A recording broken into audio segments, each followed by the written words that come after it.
Halo teman-teman, selamat datang di channel Mojopahit Vlog.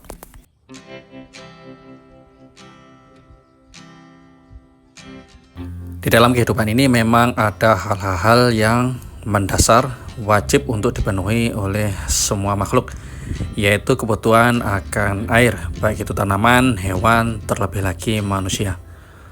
Oleh karena itu, masyarakat Majapahit juga berusaha untuk memenuhi kebutuhannya akan air. Ada yang memenuhi kebutuhan airnya melalui sungai, ada yang melalui penampungan air besar seperti kolam maupun telaga, dan ada juga yang melalui sumur. Akan tapi pada zaman dahulu sumur merupakan hal suatu yang mewah. Oleh karena itu hanya keluarga bangsawan maupun ningrat yang biasanya memiliki sumur, teman-teman. Pada kesempatan kali ini kami akan merangkum sumur-sumur tua peninggalan Istana Majapahit tempo dulu, baik yang masih berfungsi maupun sudah tidak bisa difungsikan lagi. Bangunan sumur sendiri pada masa kerajaan Majapahit terbagi menjadi dua fungsi, teman-teman, yaitu sumur untuk kebutuhan sehari-hari di pemukiman serta sumur untuk keperluan ibadah yang biasanya berada di candi-candi. Bentuk kedua sumur ini juga berbeda. Mengutip pernyataan tim ahli cagar budaya Jatim, yaitu Bapak Edi Triharyantoro, beliau menjelaskan bahwa keberadaan sumur membuktikan kesadaran sanitasi dan kebersihan menjadi perhatian penting bagi masyarakat Majapahit tempo dulu. Dan pada umumnya berdasarkan temuan-temuan peneliti, sumur tersebut terbagi dalam dua bentuk, ada yang di pemukiman dan ada yang di area candi. Sumur di pemukiman digunakan untuk memenuhi kebutuhan sehari-hari seperti memasak dan membersihkan diri. Sumur kali ini biasanya berbentuk bulat dengan kedalaman beberapa meter. Dan sekarang ini kita melihat sumur tua peninggalan dari Istana Prekahuripan. Ini terletak di situs Klinterjo yang merupakan bagian tak terpisahkan dari situs Prekahuripan di depannya. Di tempat ini ada dua sumur, teman-teman, berjarak hanya beberapa meter.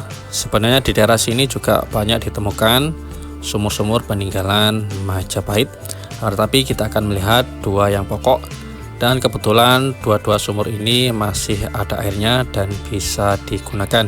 Kita bisa lihat di dalamnya ini sekitar beberapa meter, kemungkinan sekitar 2 meter sampai 2,5 meter.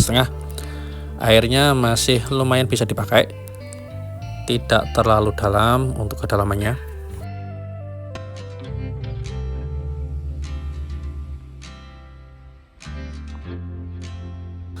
Tampak sumur di daerah ini masih biasa dipakai. Tampak kita lihat di sekeliling sumur ini basah oleh air, kemungkinan juga sudah ada yang menggunakannya. Tapi kalau kita lihat ini ada lubang-lubang di sekitar sumur, jadi teman-teman perlu hati-hati kalau datang kemari. Takutnya lubang-lubang ini bisa ambles. Untuk itu teman-teman perlu menjaga jarak ya dengan bibir sumur ini jika datang kemari. Khawatirnya tanahnya bisa amblas, karena ini memang sudah berusia ratusan tahun, tetapi yang menakjubkan airnya masih bisa dipakai.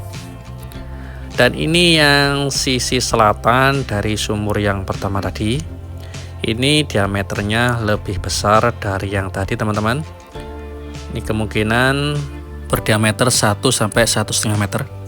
Berbentuk bulat juga, serta bahan penyusunnya juga terbuat dari batu bata, khas dengan gaya Majapahit. Sama dengan sumur yang tadi, di sekelilingnya ada pohon besar. Hal ini menjadi penguat sumber-sumber air untuk terus mengalir melalui sumur ini teman-teman. Karena memang akar-akar pohon yang kuat bisa untuk menampung air ketika dibutuhkan. Maka tak heran sumur di sini bisa bertahan bahkan sampai ratusan tahun. Kondisinya masih cukup layak hingga sampai saat ini. Ini juga kelihatannya sehari-hari juga masih dipakai. Kita bisa lihat struktur batu batanya yang mengelilingi dinding dari sumur ini. Kemungkinan dua sumur ini dulunya sering dipakai oleh keluarga kerajaan Majapahit. Bisa jadi keluarga istana maupun Ratu Bre Kahuripan yang sering memakai kedua jenis sumur ini. Karena ini memang terletak di situs Bre Kahuripan untuk penamaan Ratu ketiga Majapahit, ibunda dari Hayam Wuruk.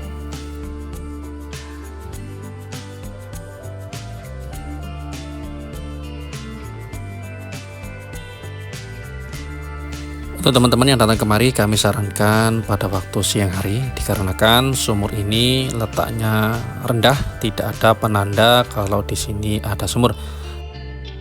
Tanda berupa papan peringatan maupun nyalinya yang hanya tumpukan batu bata seperti ini. Dikhawatirkan kalau malam hari tidak kelihatan teman-teman, jadi cukup riskan.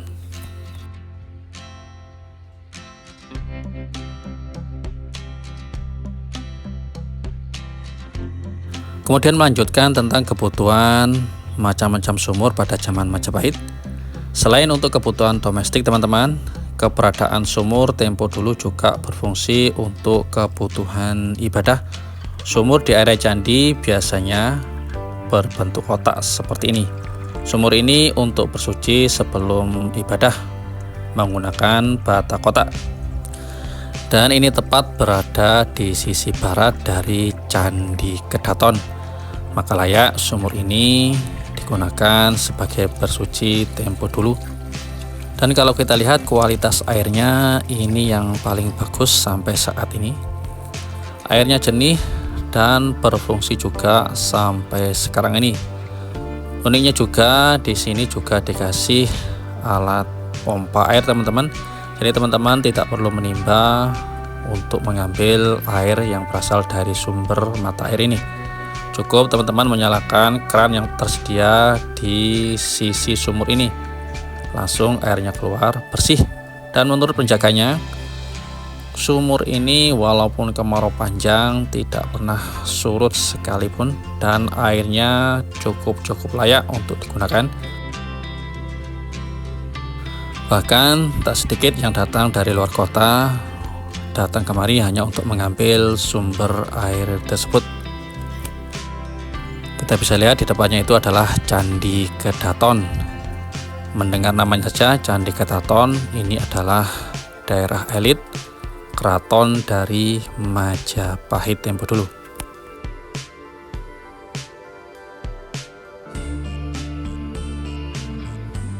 Kita bisa lihat rapinya susunan batu bata yang mengelilingi sumur di candi ini.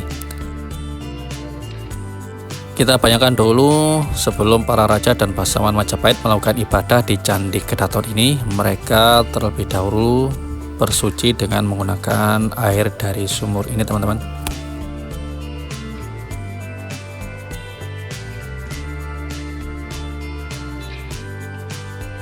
Dan yang terakhir kita kunjungi adalah sumur yang berada di Istana Brewengker. Letaknya di situs Kumitir. Letaknya berada di sisi timur dari gerbang Istana Brewengker Majapahit. Tepatnya di tengah-tengah ladang tebu. Tapi kondisinya sekarang sudah memprihatinkan. Tidak ada air jernih lagi. Dan juga banyak sekali dinding sumurnya yang roboh.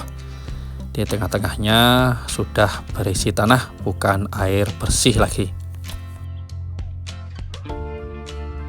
Kita bisa lihat di sini di tengah-tengah sumur sudah berisi tumpukan batu bata dan juga tanah. Tampak ada tanaman yang hidup di tengah-tengah sumur ini. Diameternya tidak terlalu besar. Cukup disayangkan, akhirnya sumur ini tidak bisa berfungsi lagi, padahal ini adalah sumur di tengah-tengah istana dari Brewengker Majapahit. Karena tanaman tebu di sampingnya masih pendek, kita bisa masuk ke dalamnya. Tetapi beberapa bulan lagi, ketika tanaman tebu ini sudah meninggi, akan sulit bagi teman-teman yang ingin datang dan melihat sumur ini, karena tentu saja akan terhalang oleh tingginya pohon tebu.